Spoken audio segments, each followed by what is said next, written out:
तो हेलो दोस्तों, स्वागत है आप लोगों का एक बार फिर से आपका अपना यूट्यूब चैनल लर्न विथ आदर्श में। और आज की इस वीडियो में अपन लोग समझने वाले हैं भारत के प्रमुख दर्रे के बारे में।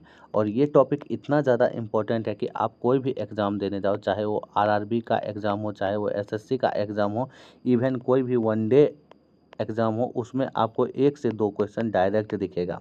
डायरेक्ट दिखता है और आता ही आता है।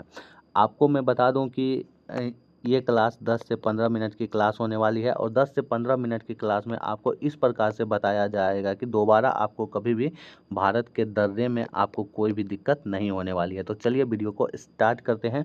तो आगे देखते हैं कि क्या होता है दर्रा।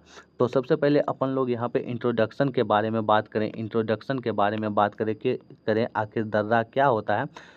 तो यहाँ पे लिखा है India has a several important mountain passes due to its very topography. भारत में इसकी विविध स्थलाकृति के कारण कई महत्वपूर्ण दर्रे हैं। भारत का जो स्थलाकृति है वो काफ़ी विविध है। कहीं पे पठार है, तो कहीं पे पहाड़ है, तो कहीं पे प्लेन मैदान है।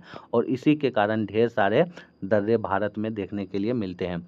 मैं आपको बता दूं कि दर्रा क्या होता है। दर्रा होता है दो पहाड़ों के बीच का जो रास्ता होता है। दो पहाड़ मान लीजिए ये है, और इसके बीच का जो रास्ता होता है उसी को दर्रे कहा जाता है, उसी को दर्रा कहा जाता है। अब बात करते हैं कि आखिर ये दर्रा का इस्तेमाल कहाँ होता है। तो ये दर्रे सैन्य व्यापार के क्षेत्रों में बीच में संपर्क के लिए अत्यंत महत्वपूर्ण है।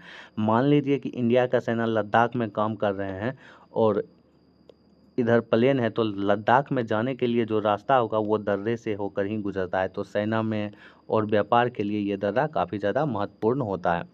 अब एक एक करके देखते हैं कि भारत में आखिर कौन कौन से दर्रा है और कहाँ कहाँ ये दर्रा पाया जाता है और किस किस को ये दर्रा के माध्यम से जोड़ा जाता है। तो सबसे पहले अपन लोग बात करते हैं हिमालयी दर्रे के बारे में।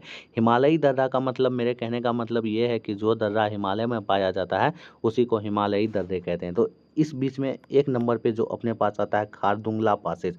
और खारदुंगला पासेज आपको लद्दाख में देखने के लिए मिलेगा और ये जोड़ता है लेह को नुब्रा घाटी से जोड़ता है। ये लेह को नुब्रा घाटी से कौन सा दर्रा जोड़ता है, अगर आपसे पूछा जाए तो आप लोग कहेंगे खारदुंगला। इसको याद करने के लिए आप लोग सिंपल सा याद रखिए KLN। के से खारदुंगला, एल से ले, एन से नुब्रा घाटी, एन से नुब्रा घाटी, KLN आप लोग याद रखिए KLN। उसके बाद आता है जोजिला। जोजिला आपको जम्मू कश्मीर में देखने के लिए मिल जाएगा और ये श्रीनगर को लेह से जोड़ता है।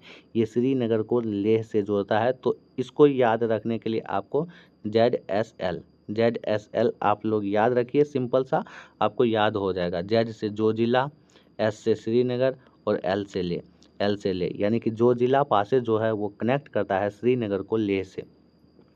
उसके बाद अपने पास आता है बारालाचाला, और ये हिमाचल प्रदेश में है और ये मनाली लेह हाईवे पर मौजूद है। ये मनाली लेह हाईवे पे मौजूद है। आप लोगों को यहाँ पे ये याद रखना है कि एक सड़क है और उस सड़क पे एक पास है जो कि हिमाचल प्रदेश में है, और हिमाचल प्रदेश में उसका क्या नाम है, बारालाचाला पासेज है। उसके बाद अपने पास आता है रोहतांग पास, और ये पास इतना ज़्यादा इम्पोर्टेंट है। रोहतांग पास का कई सारे सवाल आपको PYQ में देखने के लिए मिल जाएगा। ये कहाँ है, हिमाचल प्रदेश में, और ये जोड़ता है कुल्लू को लाहौल स्पीति से। कुल्लू को लाहौल स्पीति से जोड़ता है और ये पास काफ़ी ज़्यादा इम्पोर्टेंट है और कई सारे एग्जाम में पूछा भी गया है। रोहतांग पास काफ़ी फेमस पास है, इसीलिए काफ़ी ज़्यादा एग्जाम में पूछा गया है। तो आप लोग इसको याद रख सकते हैं, कुल्लू को लाहौल से जोड़ता है तो रोहतांग पास। और उसके बाद जो अपने पास दर्रा आता है सिपकिला, ये भी हिमाचल प्रदेश में है, ये भी हिमाचल प्रदेश में है। और ये तिब्बत के लिए व्यापार मार्ग का काम करता है। तिब्बत के लिए एक व्यापार मार्ग है, उसी का काम करता है सिपकिला हिमाचल प्रदेश में है और ये तिब्बत के लिए व्यापार मार्ग का काम करता है। उसके बाद अपन लोग देखते हैं वेस्टर्न घाट, यानी कि पश्चिमी घाटों के दर्रे कौन सा है। तो सबसे पहले आता है थाल घाट है मध्य प्रदेश में, और ये मुंबई को नासिक से जोड़ता है। ये मुंबई को नासिक से जोड़ता है थाल घाट, भोर घाट, पाल घाट, ये भी काफ़ी फेमस दर्रे हैं और इससे भी क्वेश्चन बनते हैं। तो पहला है थाल घाट, ये कहाँ है, महाराष्ट्र में, ये मुंबई को नासिक से जोड़ता है। उसके बाद आता है भोर घाट भी महाराष्ट्र में है और ये मुंबई को पुणे से जोड़ता है। भोर घाट मुंबई को पुणे से जोड़ता है। उसके बाद आता है पालघाट। पालघाट कहाँ है? केरला और तमिलनाडु के बीच में है, केरला और तमिलनाडु के बीच में है और ये तमिलनाडु और केरल को जोड़ता है, तमिलनाडु और केरल को जोड़ता है। तो थालघाट, भोरघाट, पालघाट ये तीनों काफ़ी महत्वपूर्ण दर्रा है जो कि आपको याद रखना है। उसके बाद अपन लोग देखते हैं अन्य महत्वपूर्ण दर्रे, कुछ और दर्रे देखते हैं जो कि महत्वपूर्ण है। तो पहला है बनिहाल पास, ये जम्मू कश्मीर में है, बनिहाल पास जम्मू कश्मीर में है और ये जम्मू को श्रीनगर से जोड़ता है, ये जम्मू को श्रीनगर से जोड़ता है, बनिहाल पास जम्मू को श्रीनगर से जोड़ता है।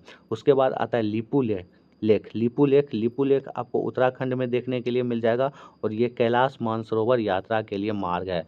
कैलाश मानसरोवर यात्रा का जो मार्ग है उसी को लिपू लेक कहा जाता है और ये उत्तराखंड में है, लिपू लेक उत्तराखंड में है और ये कैलाश मानसरोवर यात्रा का मार्ग है। उसके बाद आता है माना पास, माना पास, लिपू माना भी काफ़ी फेमस है और इससे भी क्वेश्चन आ चुका है। Near the Indo Tibet border, और माना पास है भारत तिब्बत के सीमा के पास है, माना पास भारत तिब्बत सीमा के पास है, माना पास। उसके बाद आता है मुलिंगला और ये भी आपको उत्तराखंड में है और ये तिब्बत के लिए रणनीतिक दर्रा है, तिब्बत के लिए रणनीतिक दर्रा है। तो आप लोगों को मैं एक चीज़ बता देना चाहता हूँ कि अगर आपको इसका पीडीएफ चाहिए, आपको आपको इसका पीडीएफ चाहिए तो आप लोग टेलीग्राम पे जाके सिंपल सर्च करिए learn with others, LEARN, learn with others, Adarsh. वहाँ पे आपको ये पीडीएफ मिल जाएगा। तो होप करता हूँ कि आपको अच्छी लगी होगी। लाइक कर दीजिएगा और शेयर भी कर दीजिएगा अपने उन दोस्तों के साथ जो किसी भी एग्ज़ाम का प्रिपरेशन कर रहे हो।